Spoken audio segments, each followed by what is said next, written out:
So now we present Miss Lara Bishop, who is quite unique. Srini first asked me whether it's possible for Lara to present, and the moment I saw what she's going to present, I thought this is an absolutely unique opportunity for her to come to us. We as physicians are on the other side of the table, diagnosis, management, how to make lives better. These guys sit opposite us. So it's a patient's perspective, and it's very important we listen to her, who has been living with a few vestibular conditions. And also, one thing which I found myself to my ignorance is the issue of vestibular migraine in menopause and post-menopause. I've never thought about it before. So how hormones play up, and this is so important. It's a different cohort of people out there who actually do suffer, and they are literally unknown and unsung. So Lara, thank you very much for your kindness to come and grace this occasion. All yours, and over you this morning. Hopefully I won't start shouting. If I do, just put your hand up. I don't want to deafen you all. So, hi everyone. My name is Lara, and it's truly an honour to be here today. I am incredibly grateful for this opportunity to share my story with such distinguished experts. A huge thank you to Professor Dasgupta and Dr. Raghavan for inviting me here to speak on what I believe is a crucial and often overlooked topic. I'll admit standing here is a little overwhelming, you see that? But I'm also very excited. And if I lose my train of thought, let's just blame the menopause. It hasn't exactly been kind to my memory. Imagine, if you will, what it's like to live in a body that suddenly feels completely foreign to you. I'm on the moon, sitting on a roller coaster, when suddenly it changes into a spinning teacup ride. Then back into a roller coaster, then back to a teacup ride. I'm starting to feel sick. At the same time, I seem to be in a wind tunnel, with someone blowing a whistle in both ears. It also feels like I've got a pickaxe lodged inside of my head, and someone is bashing the end of it constantly. I have lost all control of my eyes. The noise and the lights in the world have been turned up to unbearable levels. I feel like half my brain is missing, swallowed up by brain fog. I am so tired, like someone has injected me with sedation. Maybe I'm Alice in Wonderland, or Alice in Hell. Imagine feeling completely normal and happy 1 minute, with no health issues, and the next your world has been literally turned upside down. Imagine waking up and suddenly the simplest things, getting out of bed, standing in the shower, doing household chores, feel impossible. Imagine having to crawl on all fours just to get to the bathroom. Imagine getting off the kids' teacup ride, but the spinning never stops. Imagine wanting to just go for a Sunday walk with family or friends, go out to the cinema, the theatre, meet friends at a pub or a restaurant, but feel too dizzy, too fatigued, and too overwhelmed to leave the house. Imagine being too scared to even open your eyes. That is what it's like every single day for vestibular sufferers. And this is what happened to me just after I gave birth to my beautiful twin girls 15 years ago. So many years wasted, scared, anxious, dizzy, depressed, and feeling like a complete mess. A failure as a mum, a wife, and a daughter. But for the past 15 years, I've been on a relentless journey, one filled with fear, frustration, and a desperate search for answers. And through trial and error, I started noticing patterns And I realised I wasn't alone in this. What if I told you there is a significant connection between vestibular migraine and hormones? One that is often overlooked, but could be the missing piece of the puzzle for so many sufferers.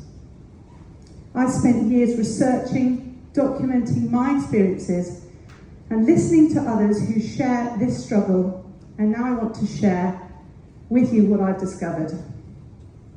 Let's take a look at what I've learned about the powerful link between vestibular migraine and hormones.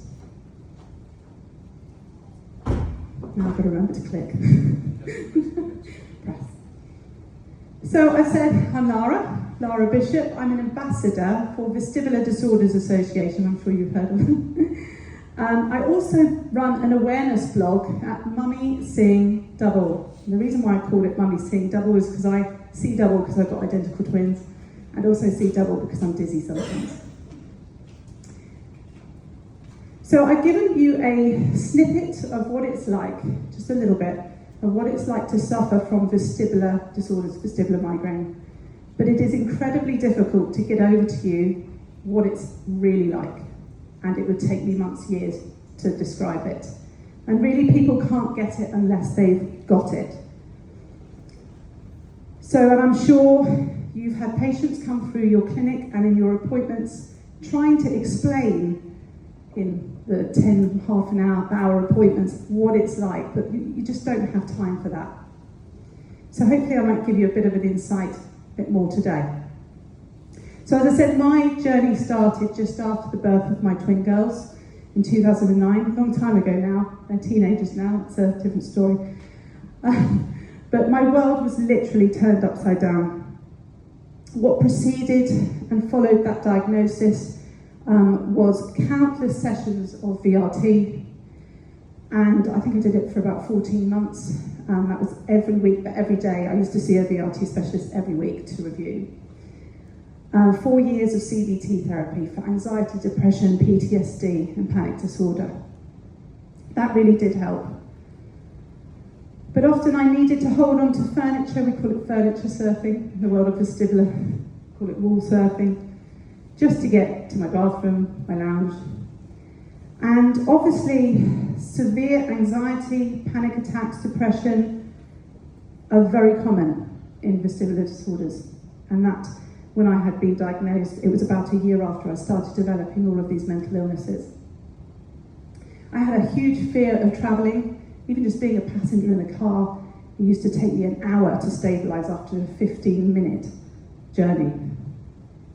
And I just couldn't enjoy what I once enjoyed before. And I had the constant search of things to make me feel better. Supplements, treatments, homeopathy. I mean, I must have tried hundreds of things. So, how did I identify the triggers? So a long time ago I thought, there is something triggering it off. There's got to be. So I decided to write a symptom diary. Just a paper diary, going back to traditional, now I do it on my iPhone. But 15 years ago, it was paper. And I decided to write down everything, and I'll show you on the next slide. But I did notice the biggest thing was hormonal fluctuations. I have another condition called endometriosis, which I'm sure you're familiar with.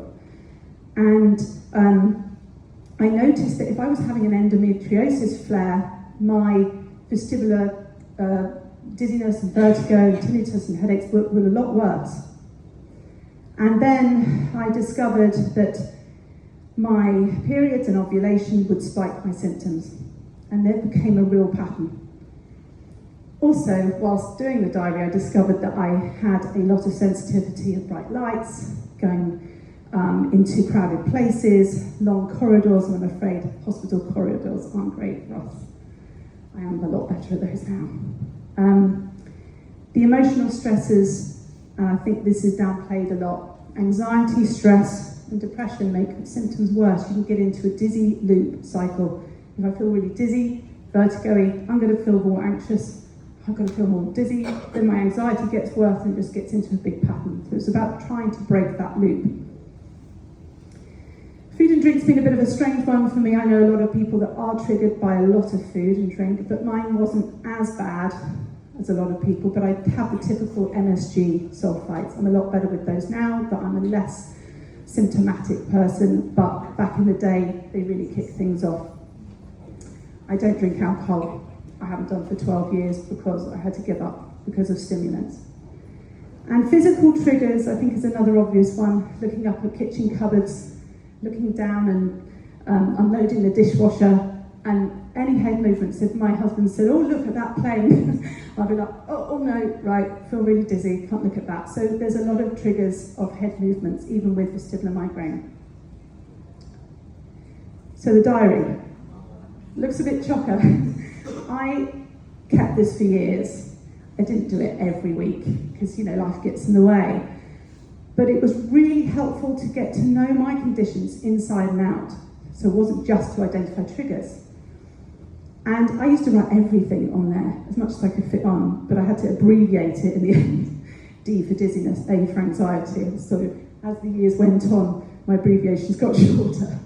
I used to put on there whether I was ovulating, whether I was on my period, whether my endo was flaring, what I was drinking, did I do any exercise, Pilates, walking, biking, what did I do? And also the really helpful thing is I scored each day out of bad, okay, good, so that I could look back at the diary if I was having a really, really bad relapse, or any relapse.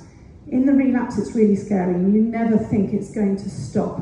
You think you're going to last in that forever, even 15 years on. Even now when I have a relapse, I still think it's going to carry on forever. So actually looking back at the diary, I could see that I had, March, February, I had really good times and they'll come again. So it kind of kept my mindset getting more positive, and it got me out of the relapse much quicker. And it's really beneficial for consultants to see the patterns with their patients.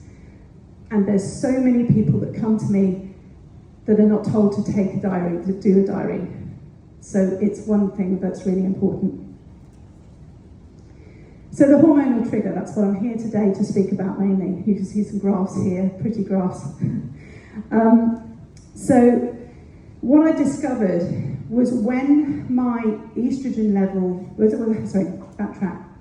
It's not so much the hormone itself, it's the sharp sudden spike and sharp sudden drop in hormone that caused my symptoms to flare. So I could have a stable estrogen and it would be fine. So as you can see here, I have put VM stable. I tend to be stable between 150 and 300, it's about my sweet spot.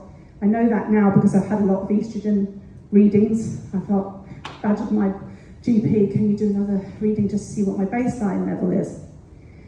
And then I noticed that, obviously, I realised actually that straight after I gave birth to my girls, no wonder I developed vestibular migraine hormone connection, because after postpartum hormones, the progesterone and the estrogen dropped suddenly. And it was that sudden drop that caused my vestibular migraine. And then it's going up and down all through the 15 years. So I discovered a huge link to endometriosis and other things. And we talked about the stability. So, you know, it's not just so much the typical progesterone as well can affect it, period. As well, a lot of people come to me and say, I get a really bad headache and I get vertigo and I get really dizzy before my period. Why is that? Well, progesterone goes up, estrogen goes down. So it's another hormone link. This is a death by PowerPoint slide, but it is very full. This is my HRT journey in a nutshell. It's hardly, there's probably pages that I could have put on there, but I will try and summarize it. So I've hit menopause. I've come from perimenopause and I'm going sharply into menopause. It's a gift that keeps on giving, which I don't want, but it's an interesting journey with vestibular migraine. I have learnt a lot. And I started HRT in December 2022. I went to my doctor and I said, look, there's symptoms that are over and above my vestibular migraine symptoms. I'm getting night sweats. I'm getting other things that are not my typical vestibular migraine. What is going on? And she said, well, you're of the age, maybe we could see where you're at. And I had an estrogen reading, and she said, oh, I think the symptoms are too strong to ignore. Let's get you on some HRT. Not thinking about my vestibular condition, I thought, okay, I'll go on it. And she put me on estrogen. Fast forward 14 months, and I was a non-absorber, as they call them. Many of my friends are. And because my symptoms were worsening, and I was saying, well, why are my symptoms worsening when I'm on HRT? And I built up to 2 pumps. And she said, okay, let's do another blood test. And to my shock, my estrogen level had gone down to 80 pmol. And the guidelines, I think, are over 250. So it had dropped. So clearly I wasn't absorbing it. So we immediately, in hindsight, not the best idea, but we immediately went up to 75 micrograms of patches. Wasn't the greatest idea, because I had not been producing estrogen. I had not been absorbing estrogen for 14 months, and suddenly the 75 micrograms goes into my bloodstream, and within a week I have the biggest vertigo attack I think I've ever had in 15 years on the 11th of March at 2:45 in the morning. My husband here today will remember trying to peel me off the floor and trying to get me back to bed. It lasted for 3 hours, the spinning, and it was because of the sudden surge in estrogen that caused this attack.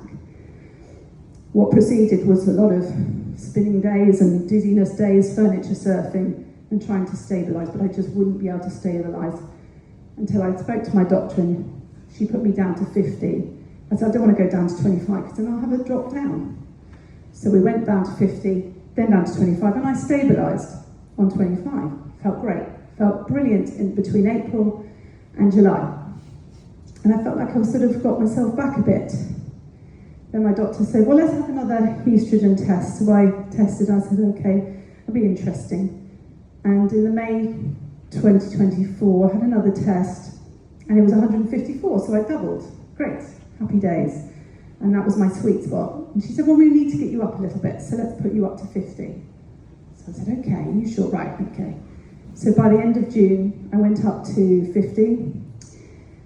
Then we went on holiday, and I remember in Switzerland we were taking train rides and things that wouldn't have been a problem because I'd been so good for years. And then I started feeling a little bit more dizzy, a little bit more vertigo-y. And then by the time I came back from holiday, I had another huge attack on the 9th of August. I can name exactly the days that I've had vertigo attacks. 9th of August, I was walking into my local town and I fell into a hedge. Lucky I didn't fall to the right because that's the roadside, and I would not be here today. So I said to my doctor, I don't know what's going on. I think, let's do another blood test. And we did another blood test in September, and my estrogen had gone up to 844. I was like, what is going on? Why has it gone so high when it was 80 to 154? Obviously, estrogen fluctuates throughout your cycle, so it's very difficult to gauge. But apparently, and after speaking to a menopause specialist 2 weeks ago, the ovaries can have a sudden surge of don't give up on me, last chance saloon. I'm still here, I've not shriveled up yet. I'm still producing, like, here you go, here's some estrogen. And what had happened was I then went into a 3-month relapse with my vertigo, and I span pretty much every day. What had made it worse, and Dr. Raghuram will know, is I had changed my contact lenses from normal focal to multifocal. Bad idea for a vestibular person with visual issues and aura. And so he gave me the right advice. Said go to the optician to get back to your normal contact lenses, which I did the next day. And it's like the lights and the noise had been turned down in the world, and things did get a lot better. I went back down to 25 on the HT patches, and after 3 months I've really stabilised and I'm much, much better. So sorry, it's a long story with HRT. I could go on and on about HRT, but I'll leave it at that. But so it just proved to me, going through that HRT journey at the beginning, that the spikes are what's the sudden spikes, not so much the estrogen, the progesterone, the testosterone itself, but the spikes and the sudden spikes down and up.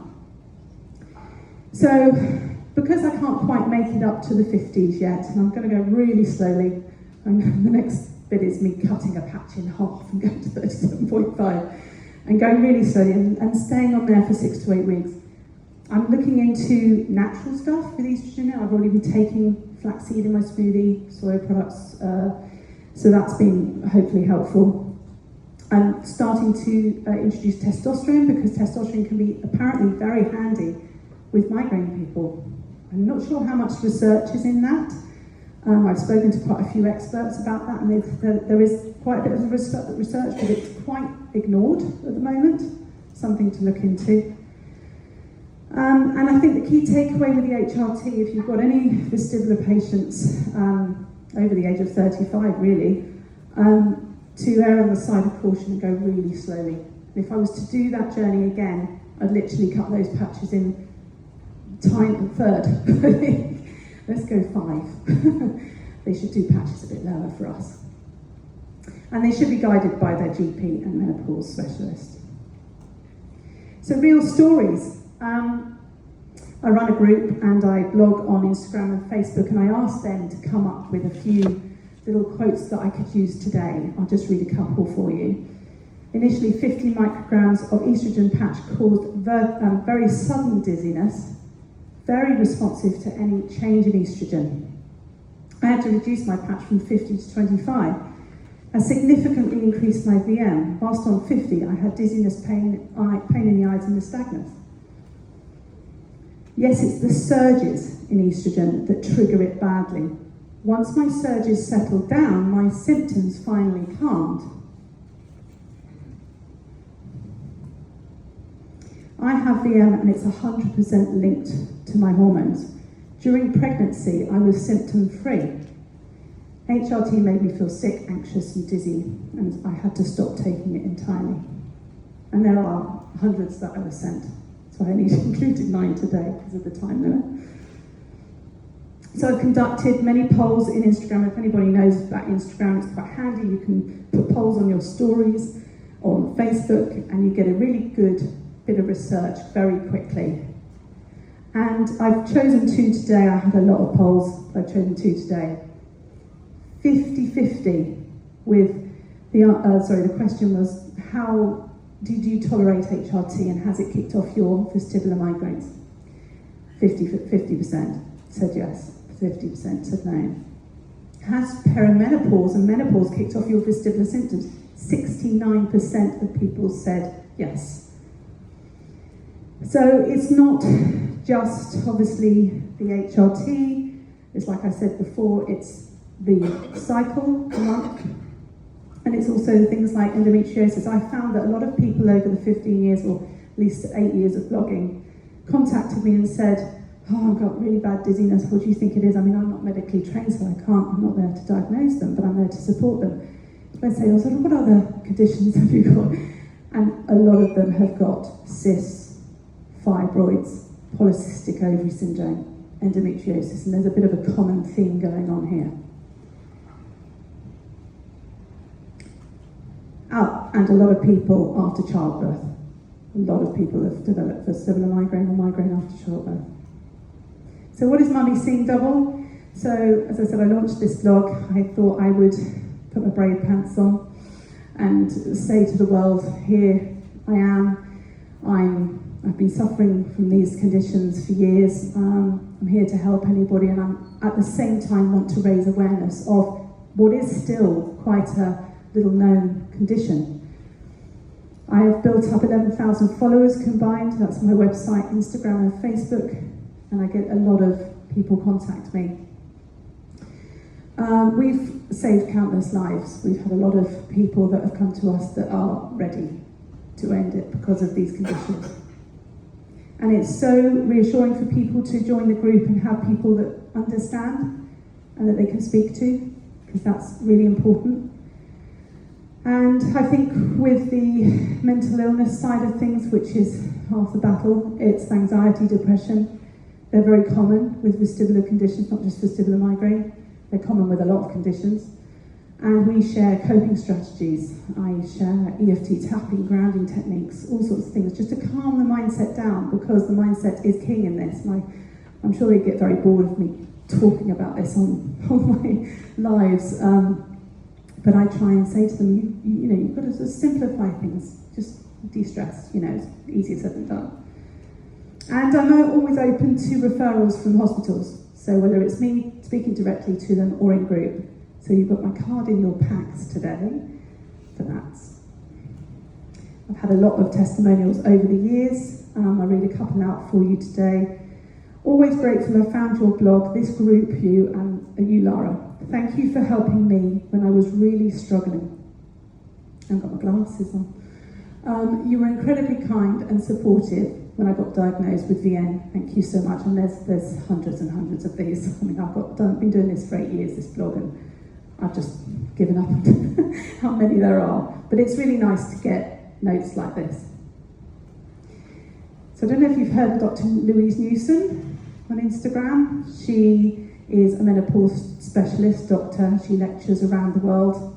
And she gave me this paragraph today to share. I've been speaking to her quite a lot. Well, I say badgering her, but coming up with a lecture, please can you give me something? And she's very, very busy, but she gave me this amazing paragraph today, which I think is really good. Our hormones, estrogen, progesterone and testosterone, are all produced in our brains and have important effects on our brains and nerve cells. So migraines, especially vestibular migraines, are very common and usually improve with the right dose and type of hormones. However, this is a diagram I put together, and it shows the crossover between menopause symptoms and vestibular migraine. Now, with menopause you can have brain fog. With vestibular migraine, I have brain fog. You can't differentiate sometimes between the two. So if a doctor says to you as a patient, you've got to go by how you feel. Oh, that's impossible for a vestibular migraine patient.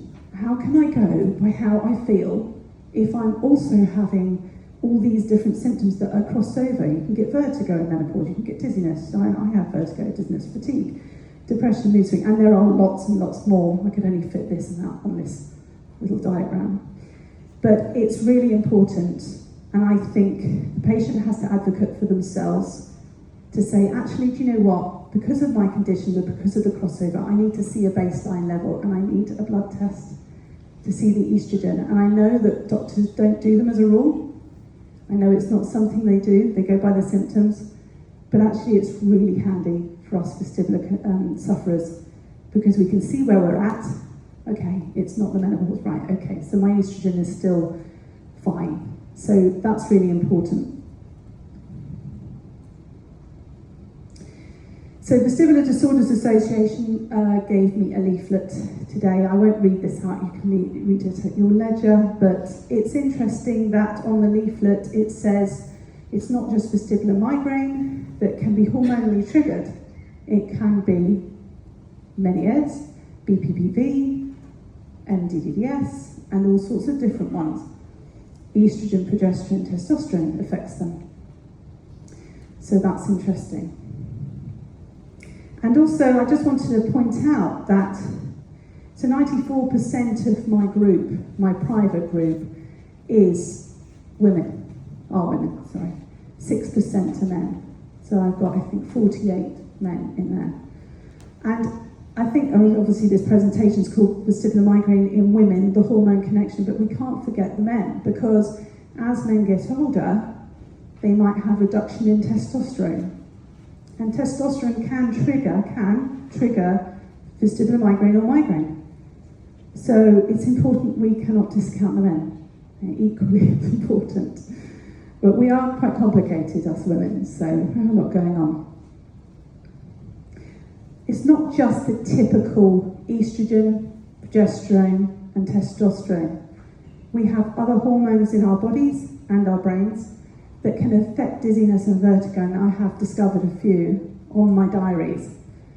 Cortisol, stress.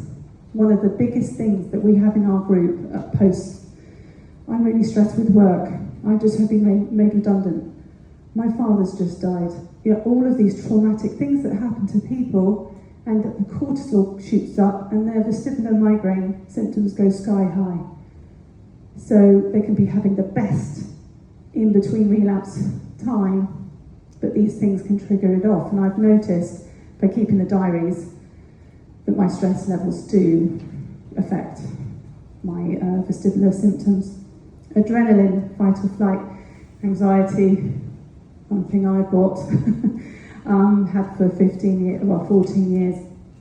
And, you know, anxiety is something I could talk about, the anxiety dizzy loop. If you're more anxious, you're more dizzy. You're more dizzy, you're more anxious. And, you know, that's a really important one to keep our adrenaline at a good level. Insulin, this is a big one for me. And I've just done the Zoe program, if you've heard of it, but I had a blood sensor, sugar sensor on my arm for 2 weeks. And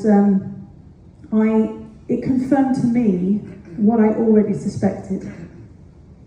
And it was interesting. And I didn't just do it because I want to see what foods are good for me. And, you know, with vestibular migraine, sometimes we have some food triggers.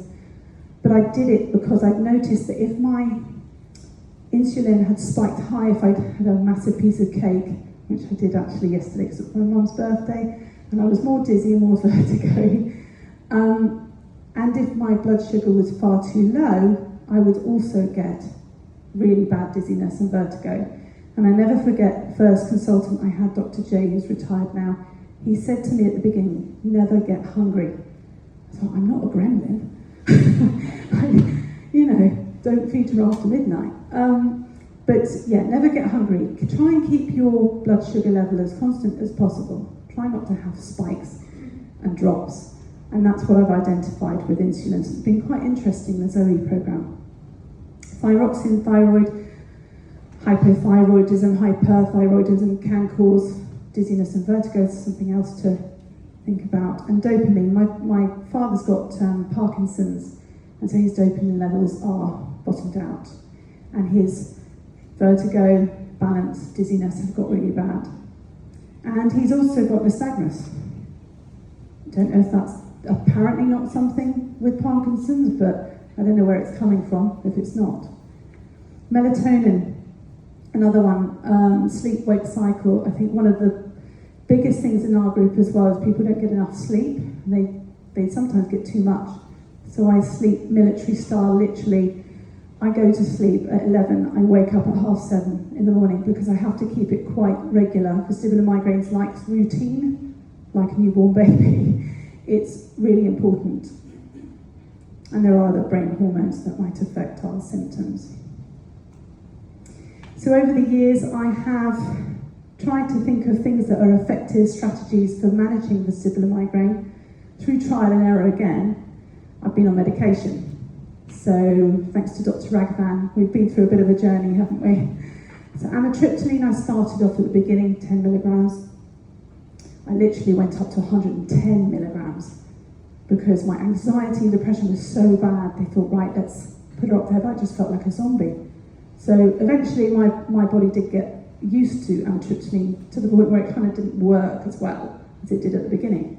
Went on to propranolol. Propranolol made my blood pressure go too low because I have quite good blood pressure because I keep fit.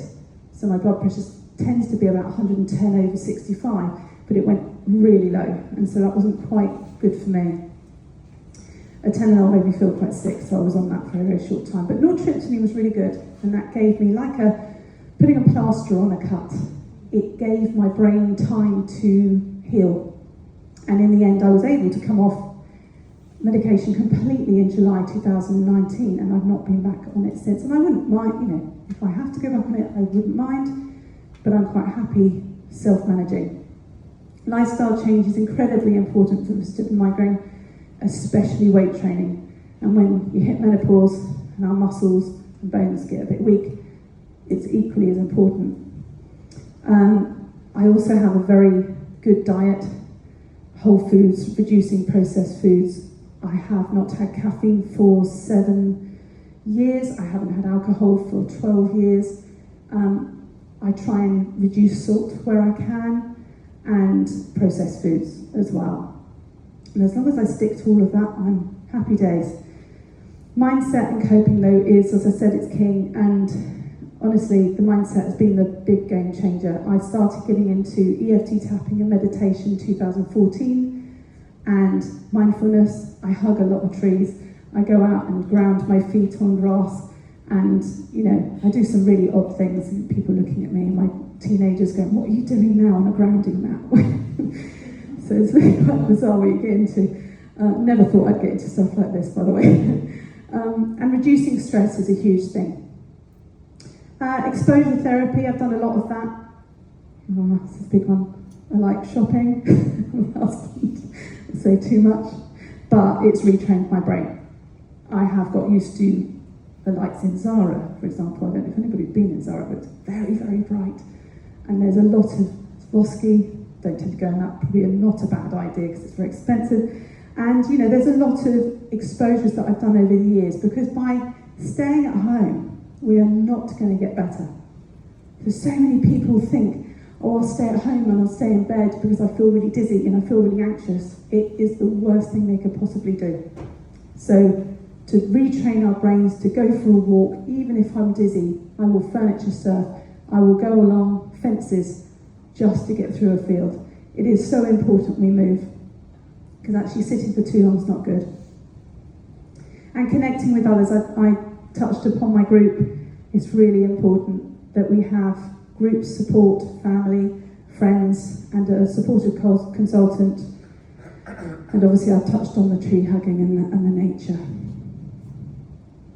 A few years ago I decided to say yes to a lot more, because for years again, I kept saying to my husband, "I can't go on that long haul flight. I'll only go to Lanzarote because it's 3.5 hours, 4 hours.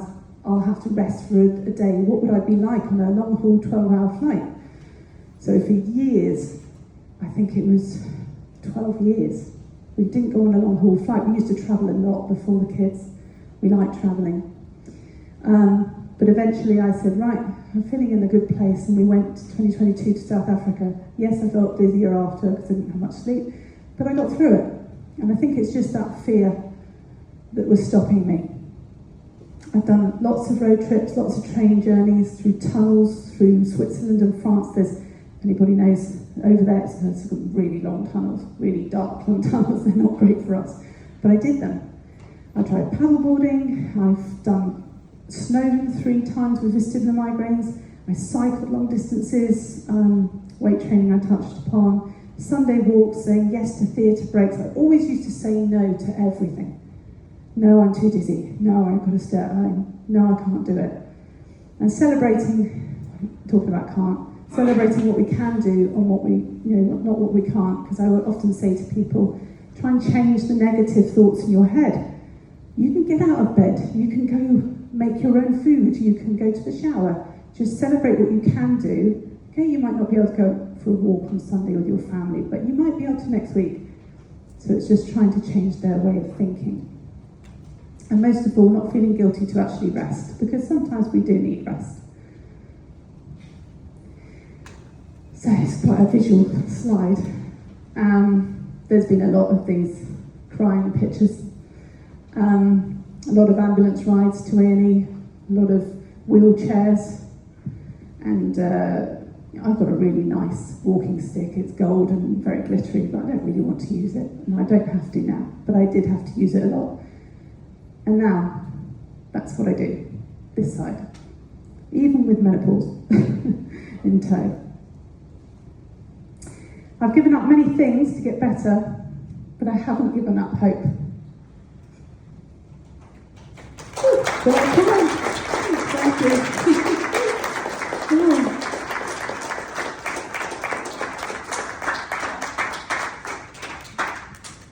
Honestly, Laura, that has touched a chord.